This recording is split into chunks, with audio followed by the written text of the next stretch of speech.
Alam niyo ba mga kasero, dito sa Yamaha Mega B na nagtahan ay merong isang motorsiklo na nagkakahalaga ng 57,900 pesos. At hindi lang yan, itong klaseng motorsiklo na to ay isa sa mga eksklusibong ginawa ng Yamaha para sa Pilipinas lamang. Wow! At hindi lang yan. Ano pa? Itong motorsiklo na to ay pwede to para sa mga naghahanap ng panghanap buhay. Diba? Ito ang YTX 125 na nagkakahalaga ng 57,900 pesos. At kung installment naman na pag-uusapan natin, ang down payment nito nasa 5,790 at 12 months, 24 months, 16, makikita niyo po sa screen ang mga presyo nito. Nice!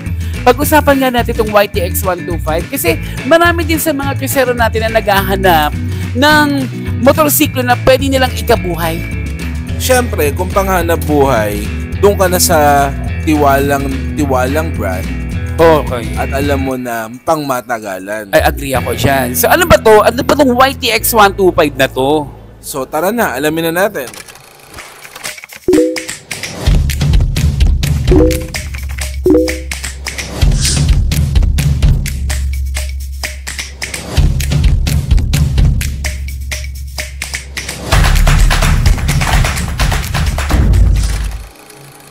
Hello mga chasero, mga boss, mga pops. Welcome back to Archie Alonso Motovlog. Yes, at kung di ka pa nakasubscribe, subscribe na, and don't forget to hit like, share, comment, and hit the notification icon sa channel nag-start na magka-canvas ng motorcycle units, parts, and accessories. Maraming salamat po sa lahat po ng mga nag-subscribe, mga chasero, sa mga nagko-comment. Pinabasa po namin ang lahat ng yan.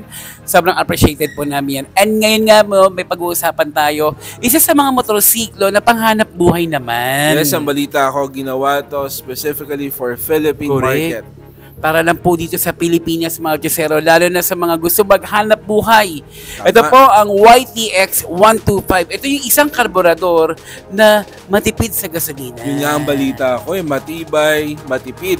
Correct. So ngayon pag-usapan na natin yung mga chasero ha. In 5, 4, 3, 2, 1. At bubulaga sa harapan, bilog at very bright headlight. Dahil sa mas magandang liwanag nito, mas makikita mo ang iyong dinaraanan. Ang muffler nito mga chasero, Euro 3 compliant na, kaya malinis ang buga. Yun. Ito pa sa pinaka-importante mga chasero, steel tank with cover. Dahil sa karagdagang protection sa fuel tank, di ka na mag-aalala sa gasgas at init. Especially sa mga chasero natin na naghahanap buhay, importante na safe ka. Not just 1, not 2, not 3, but quadruple rear suspension mga chusero. Mas pinarami para di na kailangan dagdagan sa iyong pampasada. Ayan, dahil nga panghanap buhay mga chusero, mas pinatibay para mas maraming maikarga yung reinforced rear arm. Alright, sa Yamaha nagtahan mga chusero, may dalawang kulay ang YTX 125, isang glossy black at isang glossy red. So yun na nga mga chasero, nakita na natin kung ano yung highlight ng YTX 125. O diba, bidang-bida talaga. Pero ngayon, gusto ko pag-usapan na natin mga chasero yung pinakabuong specs nito at engine nito, lalo na sa mga chasero natin na naghahanap ng murang motorsiklo na talagang matibay. Tama mga chasero, bubulaga sa'yo isang napakalaking headlight.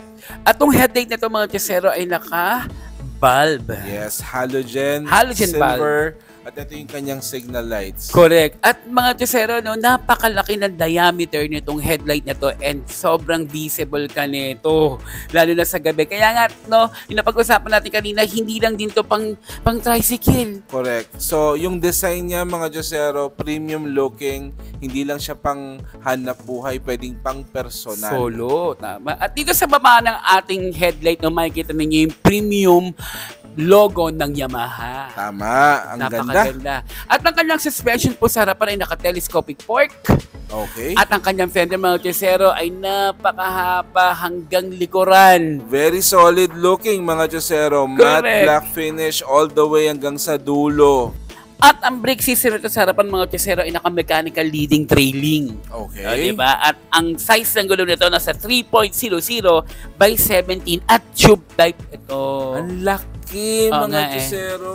Mm-mm. Pang matagalan, pang matibayang biyahe talaga to, oh. So, ang daming sikreto na ito eh. Bakit? Ang Cor- dami kong naririnig eh, na hindi lang daw ito ginagamit pang tricycle. Ang daming gumagamit ng pang solo nito. Tama, tama. Ayan, harapan pa lang ang bumulaga sa inyo, Napakaganda. mga Chusero. O diba, bubulaga ba sa atin itong analog na panel ng YTX 125? Actually, napaka-retro looking nga Ganda niya, na. mga Chusero, Ang eh. ganda. So, kita mo dito ang kanyang anometer. And then dito naman sa kabila naman yung neutral, yung ano ito eh, yung mag-change ka ng transmission or yung speed mo. And then yung signal and then yung high beam and low beam. Parang PG-1 lang yung tinitignan ko, ah. Correct. Ang ganda, no? Kasi pati yung kanyang lock, safe sa ulan. Hindi Correct. mababasa. Ganda. And then, itong kanyang handlebar. Naked handlebar. Yes, solid na solid. Maganda. Maganda siya mga Chesera. Ayos. So, at ngayon dito naman sa button, kung mapapansin natin, may passing light siya. May passing light, may high beam, may low beam, meron tayong signal dito, meron tayong horn, at ito yata sa choke to. Sa choke, just in case na nalamigan siya. And then, dito naman sa kabila, yung ating electric start. Yes, mga Chusero, retrong-retro ang datingan mo. Akala yung panghabang buhay, panghanap buhay Panghanap pala ito. buhay. Di ba? So, dito naman tayo sa fuel tank, no? Ang kanyang capacity is sa 7.6 liters. Laki. Wow. Na? At ang maganda dito, mga Chusero, malaki ang capacity pero hindi masyadong malaki yung tank. Correct. Diba? So, nakikita nyo mga Chusero yung dalawang kulay. Yung glossy red at yung glossy black. Correct. No, may pagka-slim siya, pero napakaganda. Sabihin yung oo yan, o hindi. Pero para sa akin maganda eh. Iba yung datingan kasi nakita na ako ng mga ibang panghanap buhay na motorcycle. Ito kasi, it's not just panghanap buhay. Sabi ko nga, pwedeng pang personal. Correct. Total naman, pinapakita mo yung pinakabuong YTX. Ito, ang frame type niya ay naka-diamond, mga Chesero. Naka-diamond shape, mga Chusero. At yung seat niya, napakahaba. Lalapitan ko lang mga Chusero, ha. Mahaba yung seat, so panigurado mga 2 pasahero pwede dito, mga Chusero. Pang-tricycle eh. Pang-tricycle, pwede. Siyempre, pwedeng pang solo ride. At nakita nyo naman, malinis po yung seat detailing. Tuloy-tuloy siya at parang parte siya ng pinakakatawan, mga Chusero. Napakaganda. Yung sa baba, may Yamaha. Nasa likuran, napaka-sturdy, mga Chesero. At alam ko may mga ibang mga enthusiasts na minomodify ito, mga Chusero, on top of using it as panghanap buhay. May gumagawa niyan. Yes. Oo.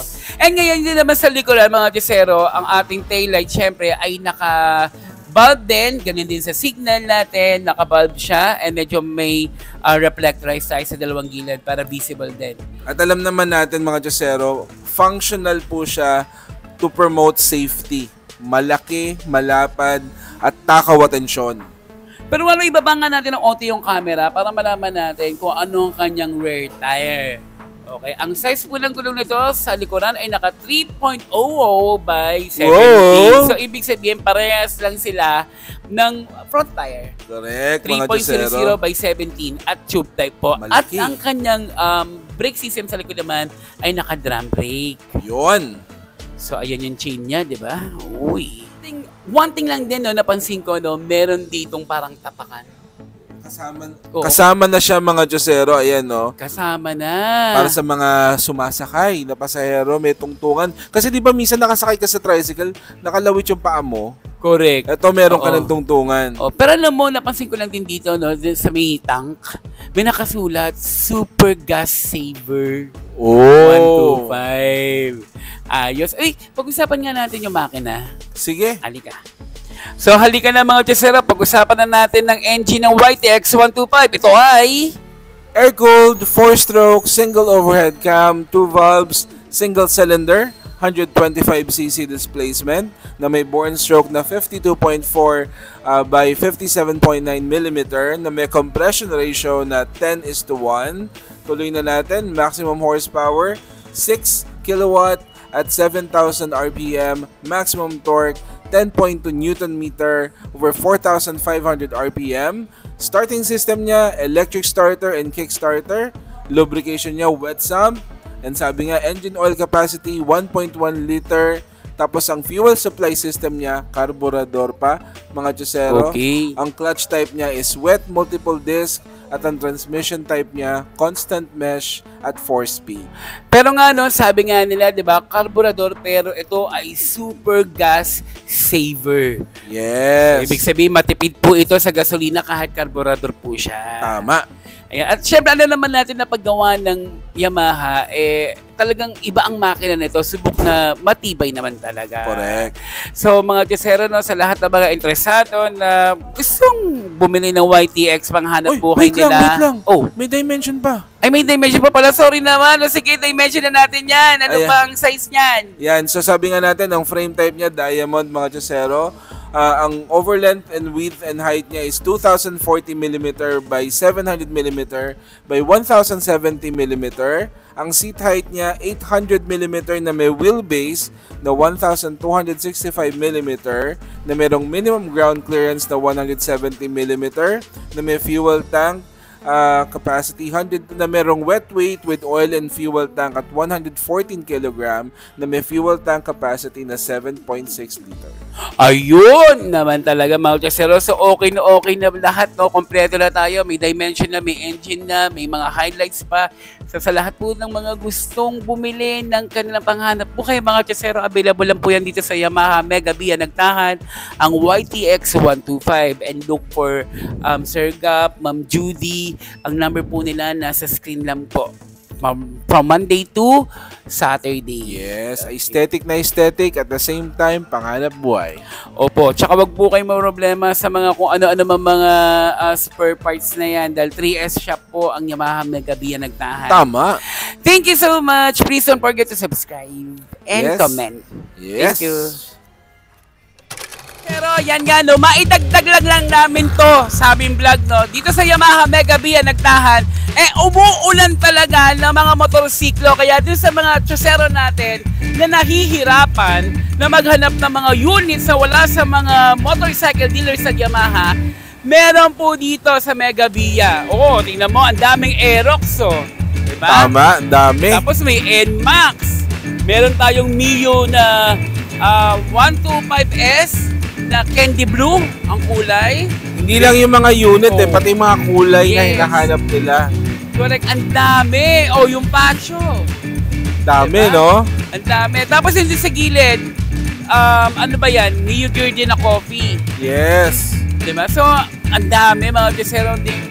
Kung naghaharap kayo ng mga unit at hindi nyo makita sa iba, nandito lang po yan sa Yamaha Mega Via Nagtahan sa may Building 2000, corner President Quirino, Jesus Street, Pandacan, Manila. Corner lang po ito ng Pandacan and Nagtahan Bridge. Yan, kung may lapang ulan ngayong summer, mga chusero, dito, bumubuhos, bumabagyo, umuulan ng mga unit sa loob at sa labas. Correct. At FYI lang mga chusero, ang Mega Via FYI lang mga chusero, ang Mega Via Nagtahan po ay tumatanggap ng cash at ng installment. Yes, at sa mga taga-Tondo, mga chusero, Ayan, sa mga taga-Tondo, sa mga taga-Pateros, taga-Alabang, nako, meron din po siyang Yamaha Mega Via na dealer. suki natin yan Shout out po sa inyo lahat. Oh, Yamaha tsaka Mega nagtutulungan Via. niya mga yan. Pag wala doon sa store, kumukuha sa ibang store. Correct. Yan. So, yun lang po mga chusero, may dagdag ko lang para po makatulong din sa mga naghahanap ng mga motorsiklo. Ayan. Thank you so much!